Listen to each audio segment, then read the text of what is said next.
Camille quitte Sète, son secret éclate avant le mariage de Raphaël Martin, Demain nous appartient 31 octobre 2025 épisode 2065. Camille le grand départ. Philippine pose des questions à Violette au petit déjeuner sur la chasse au trésor, note de la rédaction, on notera un placement de produit pour le jus de fruits innocent. Elle tente de savoir qui a abandonné le jeu, Violette dit que c'est Kevin, un élève de première.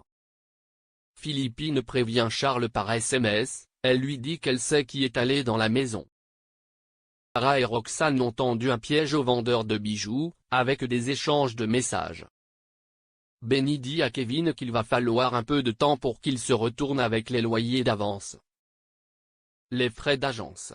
Benny a fait une demande de relogement avec une assistante sociale. Il dit à Kevin de ne rien faire et de se concentrer sur les cours. De forcer un peu les choses pour que Camille parle à Raphaël avant le mariage.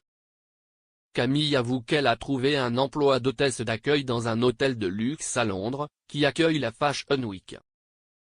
Raphaël dit qu'elle est super contente et fière d'elle. Le départ est imminent. Martin débarque chez les Donnier, Nordine et Manon l'accueillent pour le petit déjeuner. Martin est visiblement stressé à l'approche du grand jour. Bastien vient chercher Raphaël avec la voiture de Marianne, mais en chemin, il tombe sur Soraya et Gabriel en pleine étreinte dans leur voiture. Un peu plus tard, la voiture de Sébastien tombe en panne, elle ne redémarre plus, ajoutant un imprévu de taille avant la cérémonie. Philippine et Charles poursuivent leurs recherches pour retrouver l'adresse des Offers. Charles apprend que les Offers ont été expulsés. Philippine garde son sang-froid et lui dit de rester concentré, ils finiront par retrouver la mystérieuse carte SD. Ellie protège Kevin. Kevin a confié à Ellie qu'il revendait le collier de sa grand-mère et que Benny était au courant. Mais Ellie doute que ce bijou lui appartienne vraiment et veut la vérité. Kevin finit par lui avouer qu'il a trouvé les bijoux dans la maison abandonnée près du boot-camp. Ellie s'empare alors de la carte SD. Kevin lui explique qu'il ne peut pas rendre les bijoux, car il en a besoin. Il révèle toute la vérité, il a été expulsé avec Benny et n'a plus de logement. Kevin, honteux, dit qu'il ne veut pas finir clochard. Ellie le met en garde, s'il revend ses bijoux, il risque gros, jusqu'à se retrouver en centre fermé. Pendant ce temps, Raphaël a 25 minutes de retard au mariage. Maud et Camille tentent de l'appeler, mais tombent sur la messagerie. Martin commence à paniquer et veut partir à leur recherche. Miracle, Raphaël et Sébastien arrivent enfin, dans la camionnette de Sylvain Moreno. Le moment tant attendu est enfin là.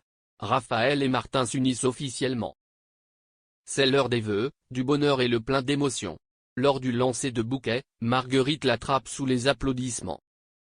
La danse de Martin et Raphaël, soigneusement préparée, fait sensation devant les invités. Martin, très attentionné, avait tout prévu, un voyage de noces au palace de Tolède. Soraya s'occupera des dossiers, ils partent dès ce soir, juste après la fête. Le voyage de noces va durer 3 semaines. Dans le même temps, Sarah attend le vendeur de bijoux dans un parc, le lieu du rendez-vous. Les équipes sont en place pour l'arrêter. Personne ne vient. Sarah comprend que la personne s'est rétractée. Les annonces de vente ont été supprimées il y a moins d'1 heure. Damien arrive avec un colis pour le commissariat. À l'intérieur, contre toute attente, se trouvent tous les bijoux disparus.